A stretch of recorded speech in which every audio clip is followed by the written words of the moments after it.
Bien, bonjour les amis, j'espère que vous allez bien. Alors, petite vidéo pour répondre très rapidement à certains commentaires des abonnés. Voilà, on a eu 2 abonnés qui nous ont posé des questions que je vais répondre ici dans cette vidéo. Déjà, je vous dis merci de participer au jeu parce que là, dans cette procédure, certaines personnes sont outillées, d'autres ils ont des informations et d'autres n'en ont pas. C'est-à-dire qu'ils sont au courant de rien. Il y a beaucoup de choses qu'ils ne savent pas. Et donc, c'est avec vos questions et avec les réponses que moi je vous donne qu'ils ont des éléments de réponse. Et vous aussi, vous avez des éléments de réponse. Donc, c'est bien de participer et de faire ce petit jeu-là de questions-réponses, notamment dans cette chaîne en fait. Donc, alors, si tu es nouveau sur la chaîne, je te souhaite déjà la bienvenue sur ici en Belgique. Et je t'invite à faire 3 choses. Hein. Tu t'abonnes à la chaîne, tu actives la cloche de notification pour ne manquer aucune de nos vidéos. Parce que sur la chaîne, on a déjà plusieurs vidéos là qui répondent à plusieurs questions, qui répondent à plusieurs thématiques. Donc, il faut prendre le temps de regarder les vidéos qu'on a eu à faire déjà sur la chaîne. Et n'oublie pas également que il faut participer.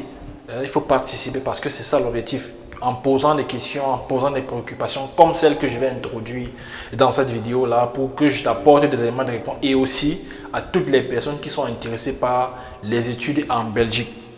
Alors aujourd'hui, je vais répondre à 2 commentaires de nos abonnés.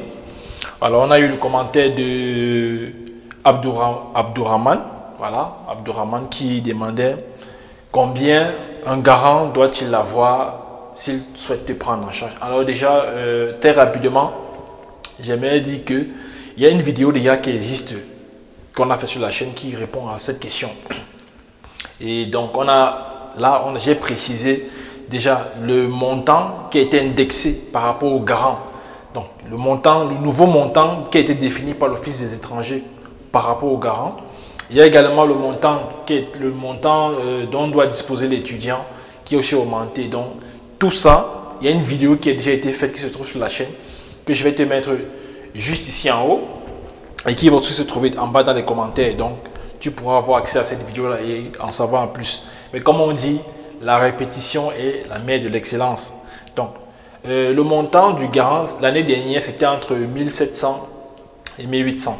Donc, à peu près approximativement. Mais pour cette année, c'est monté à 1800 et poussière. Donc, dans la vidéo, je vais te donner plus de détails, je te donne plus de détails, je t'explique un peu à profondeur, un peu plus les choses qui ont changé avec et comment calculer après le montant net et le montant, en fait, à partir du montant brut, quel est le montant que doit avoir le garant, on a dit son montant net, c'est ça qu'il doit avoir et c'est à partir de ce montant que tu sauras que ton garant, il est solvable ou pas.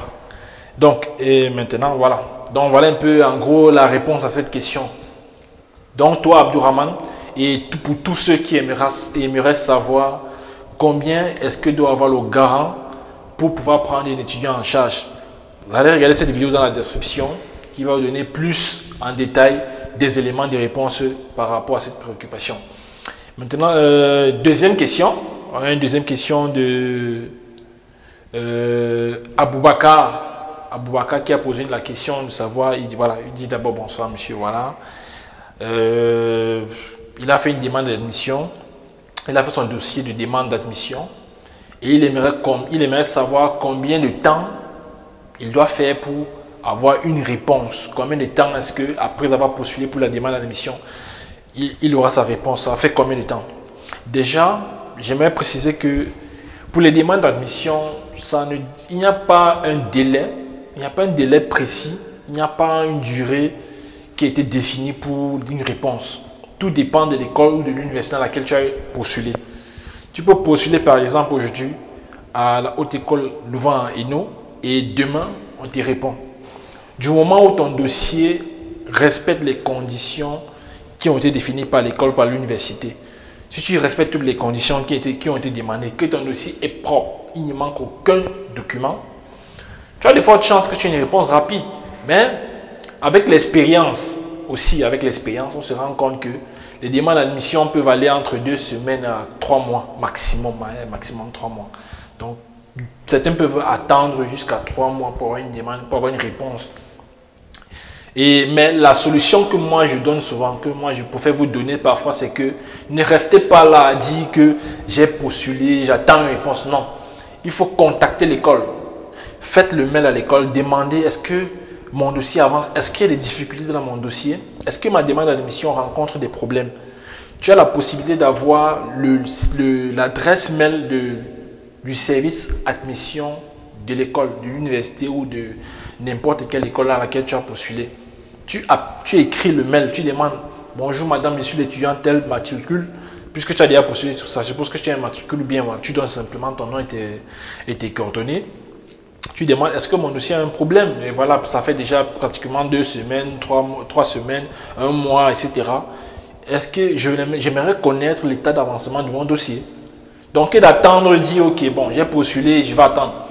Et après, tu n'as pas de réponse, tu te dis oh, je ne sais pas mon dossier. Ce n'est pas question de chance. Il faut appeler l'école. S'il y a aussi le numéro de téléphone, tu appelles. Il y a l'adresse mail, tu écris le mail pour savoir si ton dossier avance ou pas. Vous pouvez également, parce qu'il y a la plupart postulent en ligne, vous avez un espace membre, vous faites vos demandes d'admission. Pour cela, vraiment, vous devez vous connecter sur votre espace membre, vérifier l'état d'avancement de votre dossier. Est-ce qu'il y a des difficultés dans votre dossier? Est-ce qu'il y a un document qui manque? Est-ce qu'il y a un problème? Tout ça, vous devez regarder en ligne. Donc, pour ceux-là qui ont postulé en ligne, vous devez vérifier cela. Donc, pour répondre simplement qu'il n'y a pas un temps, il n'y a pas une durée qui est définie, je ne sais pas, par une université ou par quiconque pour avoir une réponse concernant les demandes d'admission. Tout dépend de l'école dans laquelle tu as postulé. Tu peux avoir une réponse, une semaine après, 2 jours après, voilà. Mais si tu as trop attendu, c'est 3 mois. Au-delà de 3 mois, sache que voilà, tu n'as pas peut-être eu des réponses favorables. Mais je préfère te dire de contacter l'école.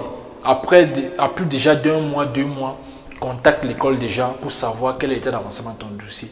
Est-ce qu'il y a un document qui manque? Est-ce qu'il y a un problème? Et ainsi de suite. Donc voilà un peu, en gros, les réponses que j'aimerais apporter à cette préoccupation, de nos 2 abonnés. Donc, si toi aussi tu as une question ou bien une préoccupation, n'hésite pas de la poser dans les commentaires. Je me chargerai de répondre en vidéo comme celle-ci, pourquoi pas, et d'apporter des éléments de réponse pour tous ceux qui sont intéressés par les études en Belgique. Donc, n'hésitez pas encore à vous abonner, à mettre un pouce à la vidéo pour la référencer et de partager surtout, il faut la partager. Partagez les vidéos pour que ceux qui souhaitent étudier en Belgique, qui n'ont pas les informations, puissent entrer en possession de ces informations. On a déjà fait plusieurs vidéos là sur la chaîne qui expliquent un certain nombre de choses, un certain nombre de préoccupations. Donc, ça va leur aider. Donc, partagez cette information. Et je vous dis merci. Rendez-vous dans une prochaine vidéo.